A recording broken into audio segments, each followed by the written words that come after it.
Lenguajes. ¿Qué es un lenguaje? Bueno, vamos a definir ahora sí que es un lenguaje, lo vamos a definir en forma formal, ¿sí? Yo tengo un conjunto B, llamado alfabeto. Tengo un conjunto B estrella, que es el conjunto que contiene todas las palabras que puede formar con ese alfabeto. ¿Y qué es un lenguaje entonces? Un lenguaje es cualquier subconjunto de B estrella. Todo subconjunto de B estrella.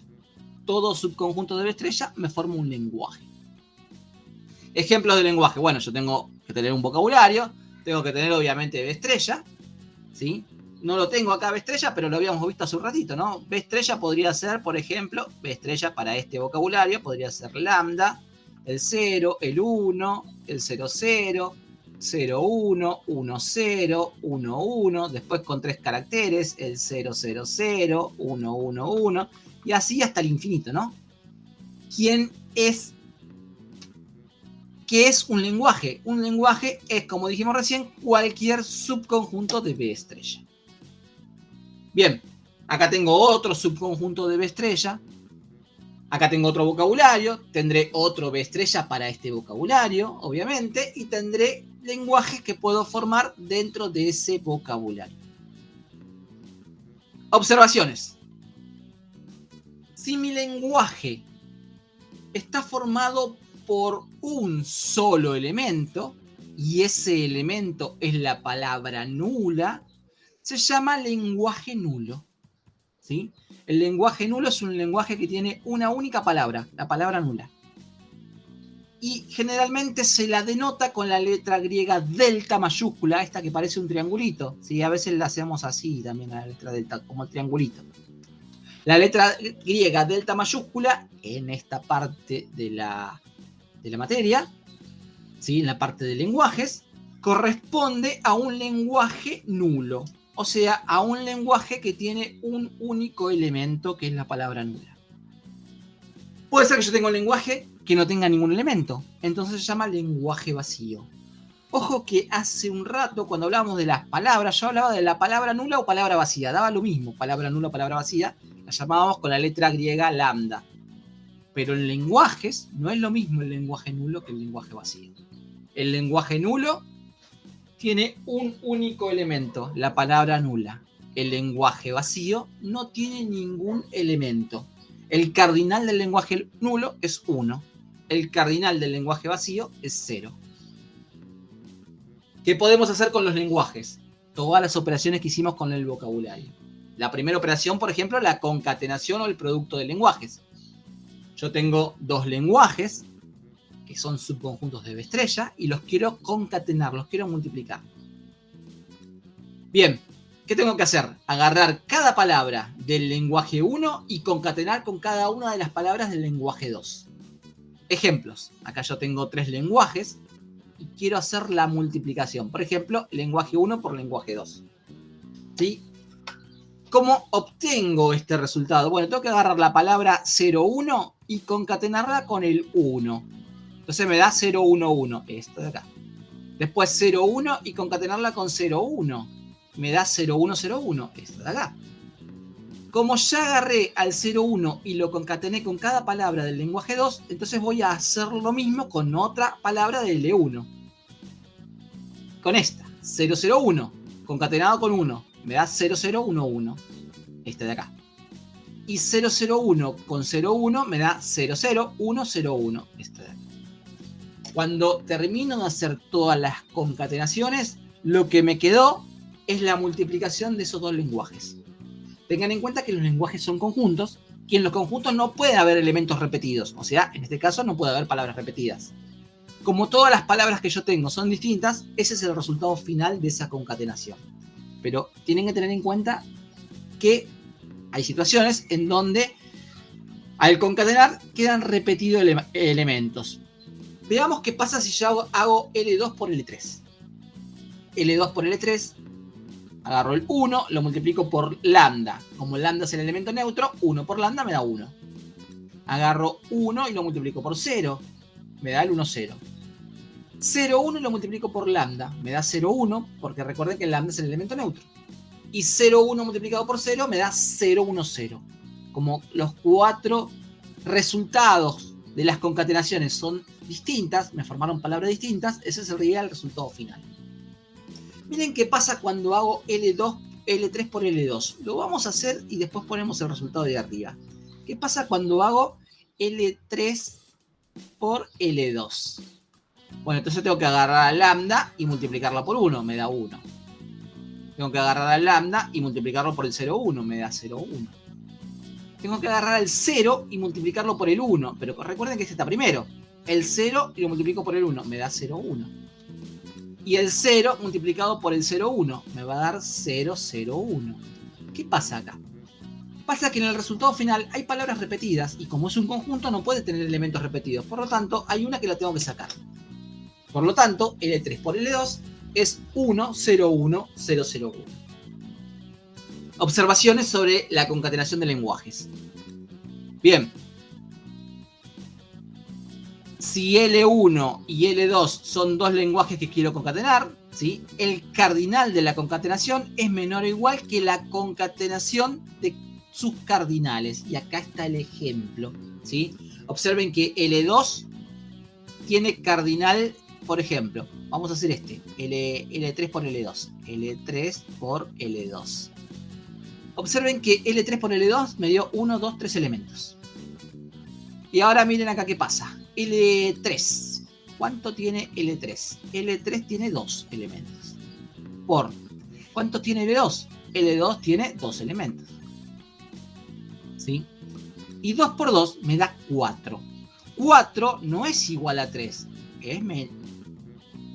3 es menor que 4. En este caso tendríamos que sacar el igual y solamente dejar el menor. ¿Sí? En este caso se cumple que el cardinal de la concatenación es menor que la concatenación de los cardinales. O que la multiplicación de los cardinales. Bien. La concatenación de lenguajes no es conmutativa porque ya lo vimos con las palabras.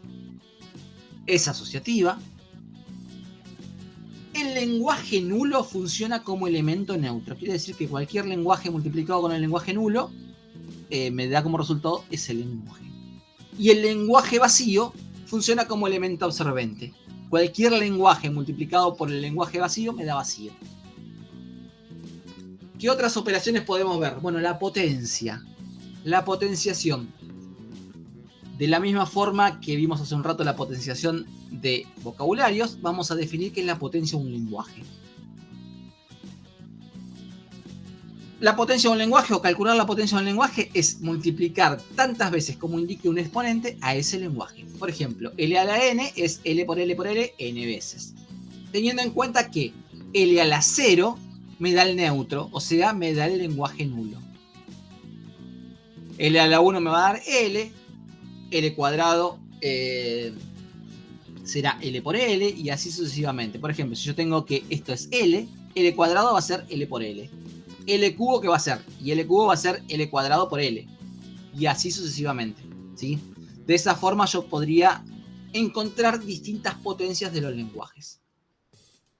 Otra operación que vamos a ver es la transposición, inversión o reflexión de un lenguaje, que es simplemente encontrar la inversa o la reflexión de cada una de las palabras del lenguaje. Eso significa calcular la reflexión de un lenguaje. Si yo tengo un lenguaje cualquiera llamado L y quiero calcular L a la R, tengo que invertir cada palabra del lenguaje. ¿Sí? Ejemplo, si yo tengo un lenguaje que tiene las tres palabras casa, sol y Neuquén y lo quiero invertir, sería ASAC, los y Neuquén. Como los lenguajes son conjuntos, podemos utilizar todas las operaciones que vimos en conjuntos. Por ejemplo, la unión de lenguajes, ¿sí? La intersección de lenguajes, la diferencia de lenguajes. ¿Por qué puedo calcular todas estas operaciones, aparte de las que ya vimos? Y porque los lenguajes son conjuntos, ¿sí? Y al ser conjuntos también admiten estas operaciones ya conocidas. Unión, intersección, diferencia. El complemento de un lenguaje. Todas las operaciones que ya vimos con lenguajes. Bien. Por último, vamos a ver qué es L estrella y también qué es L+. L estrella, también llamada clausura de Klein, es la unión de todas las potencias del lenguaje partiendo desde L a la 0. Si yo quiero calcular L estrella, entonces lo que yo estoy calculando es un conjunto infinito, ¿sí? Porque yo tengo que calcular todas las potencias del lenguaje. ¿Cuántas potencias tengo? Infinitas. A eso vamos a llamar clausura de Klein. Vamos a ver un ejemplo o dos ejemplos de la clausura de Klein, pero para lenguajes ya conocidos o lenguajes que vimos hace un ratito, lenguajes especiales. Por ejemplo, calculemos la clausura de Klein del lenguaje nulo, ¿sí? El lenguaje nulo, recuerden que era un lenguaje que tenía una sola palabra, la palabra nula. Por lo tanto, ¿qué tengo que hacer yo? Tengo que calcular todas las potencias del lenguaje nulo, ¿no? Delta a la 0, delta a la 1, delta al cuadrado, delta a la n en forma general. Pero delta a la 0, nosotros habíamos visto hace un ratito como propiedad que cualquier lenguaje elevado a la 0 me va a dar delta. Por lo tanto, delta a la 0 me va a dar delta. Delta a la 1, cualquier lenguaje elevado a exponente 1 me da el mismo lenguaje, también me va a dar delta. Delta al cuadrado va a ser delta por delta, o sea, va a ser lo mismo que yo concatene esto. Un conjunto que tenga lambda por un conjunto que tenga lambda. Lambda multiplicado por lambda me da lambda. Recuerden que el lambda es el elemento neutro, ¿sí? Por lo tanto, delta al cuadrado también me da delta. Delta al cubo también me va a dar delta. Y así voy a calcular cada una de las potencias de este lenguaje nulo. Un conjunto que tiene solamente a lambda, unión un conjunto que tiene solamente a lambda, unión un conjunto que tiene solamente a lambda, y así hasta el infinito, me da como resultado un conjunto que tiene solamente a lambda, o sea, delta. La clausura de Klein del lenguaje nulo es el mismo lenguaje nulo. Veamos qué pasa si el lenguaje ahora es el lenguaje vacío, ¿sí? Entonces yo tendría que calcular esto, ¿no? La clausura de Klein del lenguaje vacío. Vacío a la 0, unión vacío a la 1, unión vacío al cuadrado. Tendría que calcular cada una de esas potencias. Vacío a la 0, unión vacío a la 1, unión vacío al cuadrado, como estábamos diciendo recién. Pero resulta que el vacío a la 0 me da delta. ¿Por qué? Y porque recién dijimos que todo lenguaje elevado a exponente 0 da delta. Por lo tanto, vacío a la 0 me da delta. Vacío a la 1, vacío al cuadrado, vacío al cubo, siempre me va a dar vacío, porque vacío por vacío es vacío. Y entonces como resultado final yo tendría que unir un conjunto que tiene solamente a lambda con un conjunto vacío, un conjunto vacío, un conjunto vacío, y así hasta el infinito. ¿Qué me da como resultado? Un conjunto que tiene solamente a la palabra nula lambda. Por lo tanto, la clausura de Klein del lenguaje vacío también es el lenguaje nulo. Vamos a ver otra clausura que la vamos a llamar clausura positiva, L+. ¿Qué es la clausura positiva? Y la clausura positiva tiene la misma idea que la clausura de Klein, lo que pasa que la unión arranca desde el exponente 1, o sea, desde L a la 1 hasta el infinito. Por lo tanto, si yo quisiera sacar ahora la clausura positiva del lenguaje nulo y el lenguaje vacío, ya no estoy seguro que me va a dar lo mismo, porque observen acá, la clausura de Klein del lenguaje nulo me dio el lenguaje nulo. La clausura de Klein del lenguaje vacío me dio el lenguaje nulo. Ahora, ¿por qué esta me dio el lenguaje nulo? Y porque estaba esta operación que yo tenía que hacer, vacío a la 0. En cambio ahora, como yo arranco del exponente 1, ya no va a estar vacío a la 0. Entonces, ya no me va a dar el lenguaje nulo. Bueno, vamos a verlo. Empecemos con la clausura positiva del lenguaje nulo.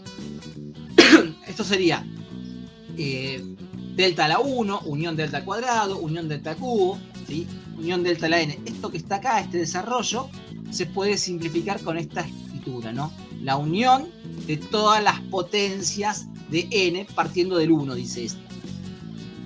Bueno, la palabra nula, el lenguaje nulo a la 1, al cuadrado, al cubo, esto siempre me va a dar como resultado, cada una de estas potencias siempre me va a dar el lenguaje nulo. Y la unión entre sí me va a dar el lenguaje nulo. Por lo tanto, la clausura positiva del lenguaje nulo también es el lenguaje nulo. Pero miren qué pasa cuando vamos con el vacío. Vacío a la 1 me da vacío, vacío al cuadrado me da vacío, vacío a la n me da vacío. Y la unión de distintos conjuntos vacíos me da conjunto vacío.